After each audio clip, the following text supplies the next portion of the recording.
This is a special presentation of Manny Pacquiao's Blow by Blow. Any other use of materials, photos, and accounts without MP Promotions' consent is strictly prohibited.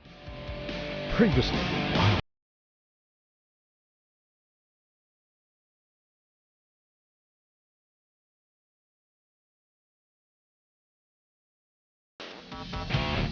Ito po ang ating fight highlights. Denmark Kibido, Danvik sumabog. Ang ganda ng kanyang best.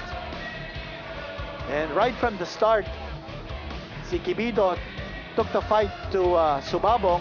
And I thought that Sumabong was just biding his time, waiting for Kibido to tire out and then start to attack in the 6th round. Pero hindi po nangyari yun because nagkaroon ng mid-fight adjustment. Si Kibido, he started to use the expanse of the ring, going side to side. Mahirap tamaan si Kibido when he's on the move. And that's exactly what happened. He frustrated Sumabong, throwing a lot of punches. And there you have it. In control of the fight from a distance. And still, a lot of fireworks in that fight. That's round number 12 now. Patapos na yung laban. And then leaning against the ropes, Sumabong in a show of frustration. And sure enough, Sumabong applauding Denmark Kibido. Alam niya talo siya. It was a majority decision victory for Kibido. Should have been unanimous, but just the same, he is the new Philippine Super Flyweight Champion. Congratulations to Denmark Kibido for an excellent performance inside the ring. Defensively, offensively, he dominated the action, certainly deserved the victory.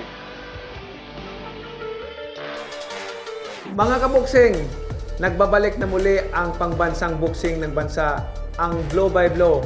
Hatid sa inyo ng iyong lingkod. Suportahan at samahan niyo po akong tumuklas ng mga bagong henerasyon na hangaan at magbigay ng karangalan sa ating bansa.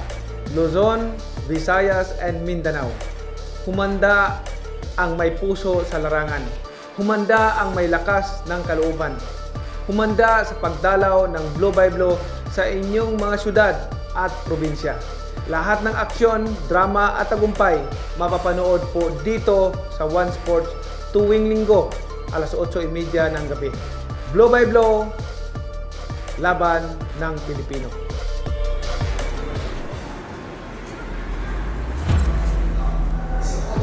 Ladies and gentlemen, this is our Sunday main event of the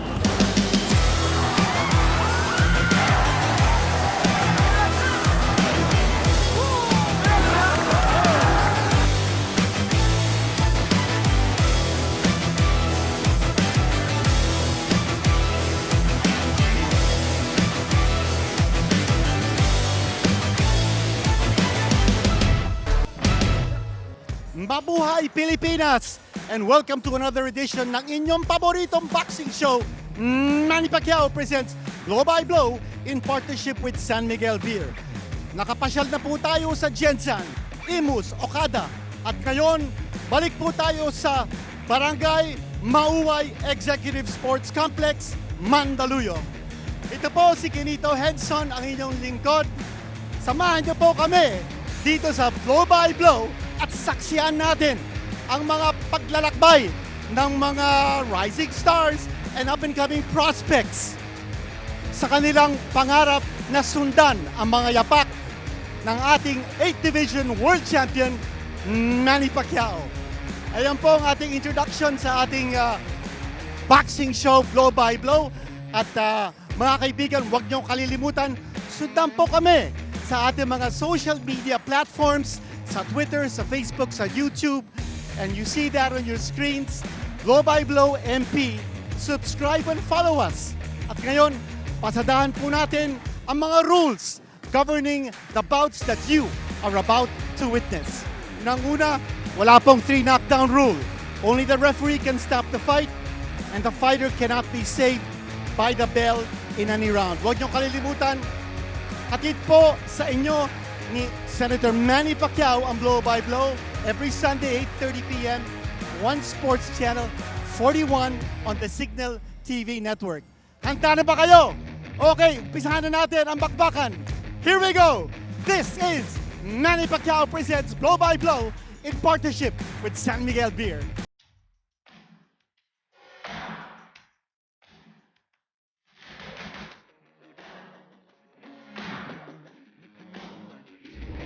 Umpisahan na po natin ang bakbakan sa Blow by Blow, and let's turn you over to our ring announcer Bobby Mondejar for this first fight between Jaybie De Pablo Ignacio versus Joshua Manago. 4 rounds po tayo in the flyweight division, weight limit 112 pounds. Ito na po si ring announcer Bobby Mondejar, but before that, we've got the tail of the tape. You see that on your screens. 22 years old po si Ignacio. Manago is 19 years old. Not too much difference in terms of height. Big difference in terms of reach, plus 5 inches po. Si Joshua Manago, Southpaw po. Si De Pablo Ignacio, he is from Makati. At si Manago naman from Aklan. Okay, now, finally, let's hear it from Bobby Mondejar, our ring announcer. Good evening, ladies and gentlemen. Mag-uumpisa na po tayo. I would like to call on the fighter coming out of the dugout. I would like to introduce Joshua Manago.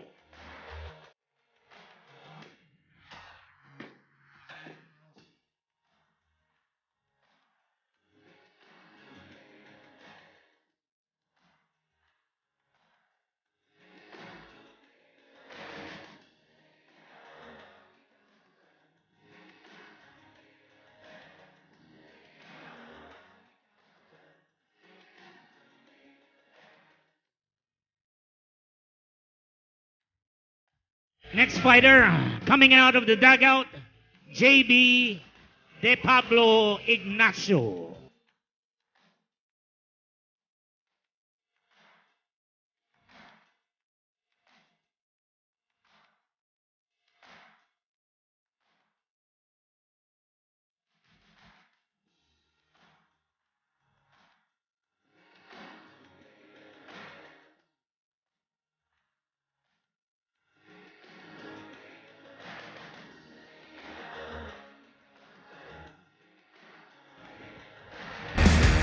Ladies and gentlemen, Manny Pacquiao presents Blow by Blow here at Barangay Mauway Executive Sports Complex, Mandaluyong City, in partnership with San Miguel Beer, in coordination with Barangay Chairman Bernie Evangelista, and of course, Mayor Benamin Abalos. All professional boxing bout are under the regulations and supervisions of the Games and Amusements Board. GAB Chairman, Attorney Richard Clarin, Chief of Boxing and Other Contact Sports, Miss Jackie Lou Ornido. Ringside Physicians, Dr. Noel Napa, Jose Rolando Rivera. And our timekeeper will be Romulo Santiago and Kim Danga. Ladies and gentlemen, introducing the fighter fighting out of the blue corner. He weighed in at 112.3 pounds. He has a record of 1 win, no loss. Fighting out of King of Pound Fitness Center, Batangas. Ladies and gentlemen, Joshua Manago. Manago. Right across the ring, fighting out of the red corner. He weighed in at 112.3 pounds. He has a record of 1 win, no loss, 1 win coming by way of knockout. Fighting out of Majestic Boxing Gym, Makati City, ladies and gentlemen, Jaybie De Pablo Ignacio. Ignacio.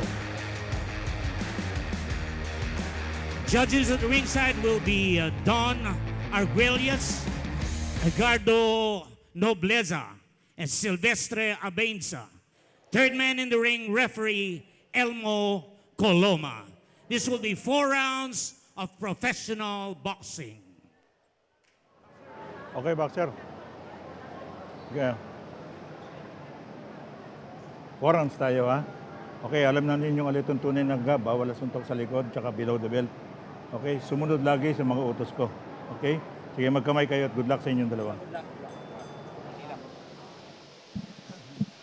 Okay mga kasama, mga kasangga, mag-uumpisa na po tayo 4 rounds between two undefeated fighters. Si Ignacio po, ang record po niya na sinabi ng ating ring announcer Bobby Mondahar, 1-0 with 1 knockout. His only fight was a first round TKO over Jerome Ranullo.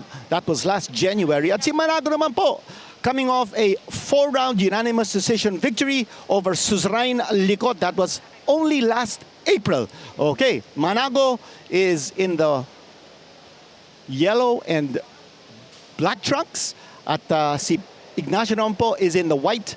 You identify them by the color of their gloves.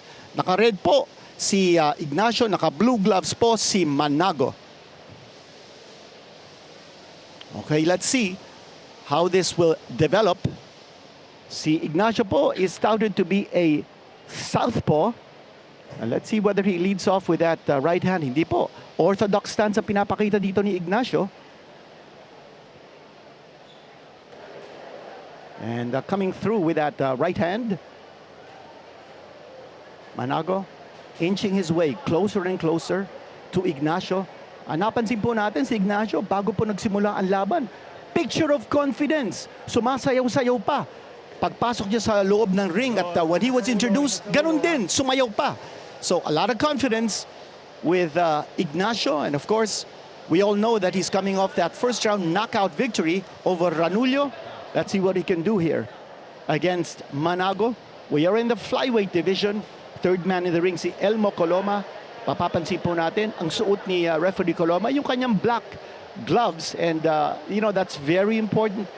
I really would suggest all of our referees to wear gloves because you know, they'll be handling a lot of body sweat, perhaps some blood. So you want to make sure that nobody is contaminated in any way. Okay. There's a left jab coming from Manago, and then the combination with a right straight. Ganun din si Ignacio darting in. He connected that time with a nice left hand. Ito, pumapasok si Ignacio. He's showing a lot of aggressiveness. Kumakaunter naman si Manago. This is exactly as we had expected. It's an all-out war. Naku, tinamaan si Ignacio that time with a nice left hand coming from Manago. Oh, nice shot! A right hand. Ito, sumayaw na naman si Ignacio. Manago down. Mabibilangan po siya ni referee Elmo Coloma. Again, yung sinasabi natin, taas ng kumpiyansa ni Ignacio. Already scoring a knockdown here in round number 1. Kaagad naman, bumangon si Manago. I don't think he's hurt. His eyes don't look glassy. But here we go with Ignacio. He's coming through. Got him again with a right hand. And another right hand. And the bell. Ending round number 1, rather eventful round number 1. Nandito po tayo sa Executive Sports Complex, Barangay Mauway, Mandaluyong. Gaya ng sinabi po natin at the top of our coverage, ang blow by blow, nakapasyal na sa Jensan, sa Imus, sa Okada, at sa Mandaluyong. At ngayon, balik po tayo sa Mandaluyong to witness this action. And we want to thank, of course, our mayor, a good mayor, Benjamin Abalos. Panoodin po natin yung right hand, and scoring the knockdown. Bagsak po si Manago. That's the punch of the round, brought to you by San Miguel. Watch it again from another angle. Flush on the bottom, a right hand. Eto, naku, sumayaw na naman si Ignacio. He's turning out to be quite a showman. All right. We're waiting for the bell, and here it is. We're in round number 2. Nakascore na ng knockdown si Ignacio in round number 1 with a nice right hand. You know that Ignacio has power. And then he leads off with a left hand. Again, pareho po silang orthodox. The scouting report said that Ignacio is a southpaw. Ignacio looking to put away his opponent. He's looking to score a home run. Ito na naman. Pumapasok si Ignacio, looking to land some power shots. Manago on the defensive. Nakuha na ng respeto ni Ignacio si Manago, and let's see whether that respect is going to be an advantage for Ignacio as he comes storming in. Long right straight from Ignacio. Josh Manago needs to be able to get back from that knockdown scored in the first round. Remember, 4 runs lang po tayo. So anytime you score a knockdown, malaking bagay po yan. 10-8 round ang nakuha po ni Ignacio in round number 1.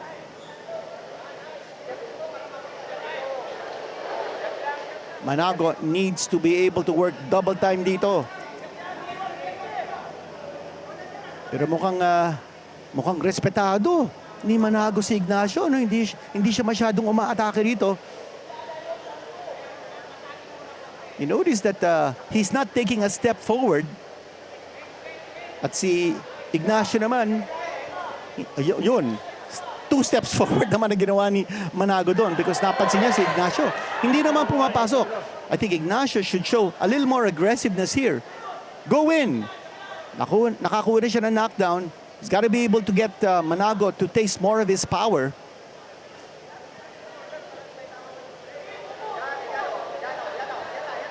Ignacio, again, sizing up his opponent. And left hand scored by Ignacio, right in the face. Big shots here scored by Ignacio. And he's got Manago exactly where he wants him, along the ropes. And a reversal now by Manago. He spun around. Getting away from danger zone.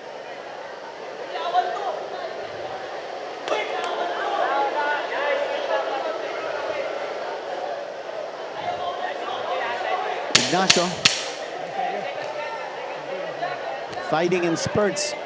Showed a little bit of lack of aggressiveness in this round. Although in the last minute of round number 2, umatake siya. But that's the end of round number 2.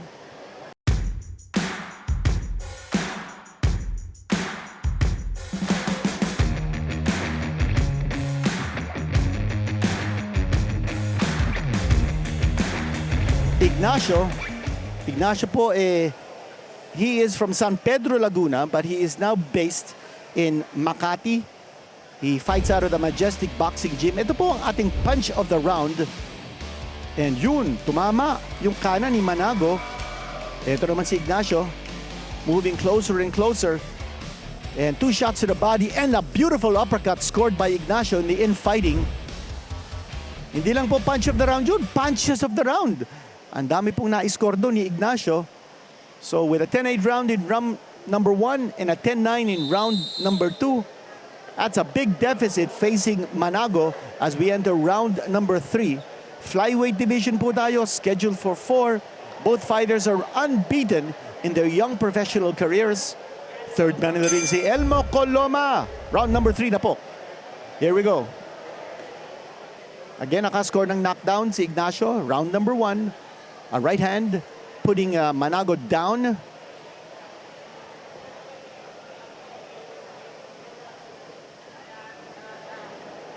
Missing with the combination there is Manago, and he needs to step it up. He's behind on points, badly behind on points. He needs to score at least a knockdown just to be able to even things up. Oh! That could have been a knockdown. Could have been a knockdown because he held on to the ropes. And the rule is, if you're going down and the ropes will prevent a knockdown, you score a knockdown, even if you don't go down. But referee Elmo Coloma not counting the knockdown that time. Ignacio got caught, held on to the ropes to prevent a fall. That should have been a knockdown. Nice spin move there by Manago, but a little bit too slow in his hand speed. Walang masyadong quickness si Manago sa kanyang pagbibitaw ng suntok.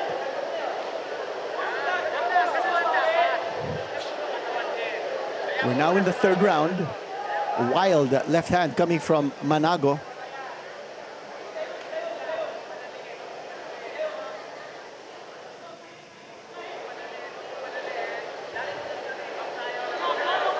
Left hand scored here. 2 jabs by Manago.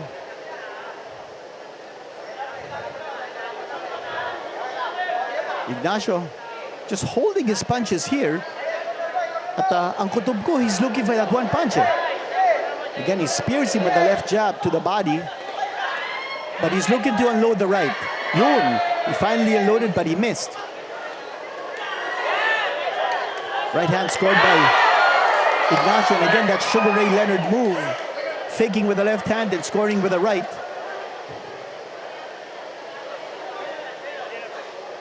And looks like nalawa yung mouthpiece ni Ignacio. And referee Coloma should warn Ignacio about spitting out the mouthpiece. Dapat may warning yan. Ignacio looks like he's running out of wind after a big first round where he scored a knockdown. And that should be a clue for Manago to step up the action.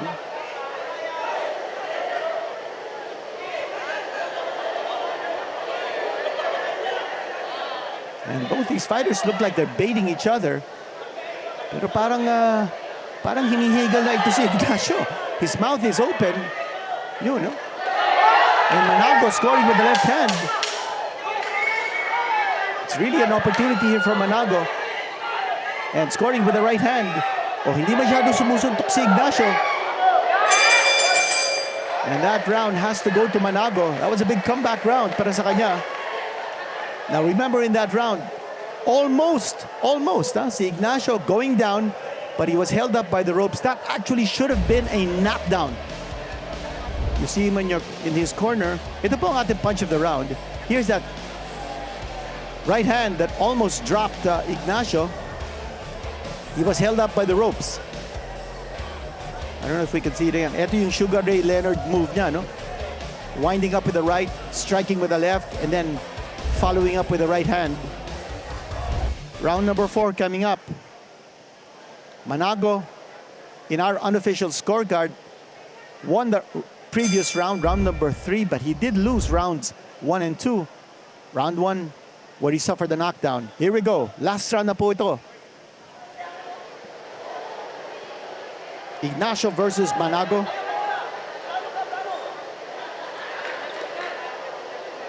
Can Manago turn things around? He needs to step up his attack. Kung napapagod na ito si Ignacio, here's a chance for Manago to put some punches together. Ito, ang jab ni Ignacio. Ang kanyang malakas na suntok, yung kanyang kanan na straight, yun. Binitawan niya yung right straight. Oh, nice shot there. The right hand connected by Ignacio, raising a ton of sweat from Manago. Now a fierce exchange. Ignacio coming through. He's sucking it up.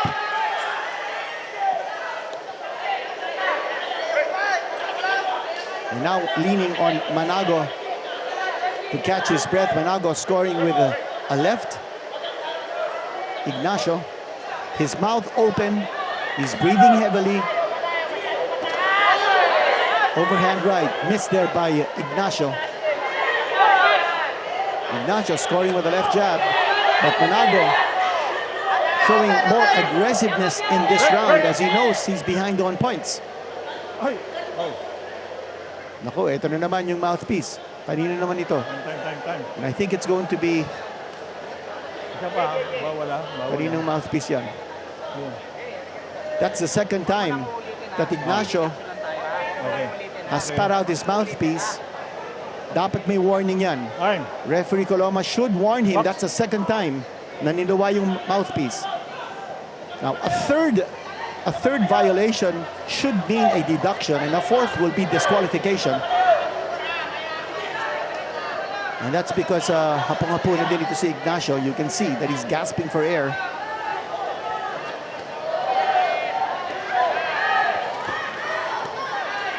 Manago looking to counter. There's 2 left jabs scored by Manago.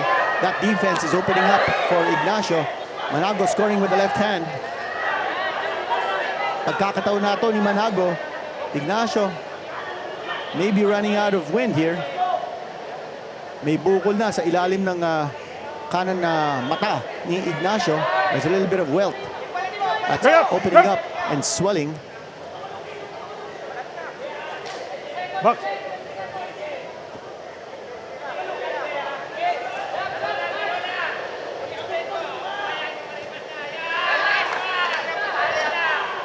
Manago trying to come through, but not enough consistency in his attack.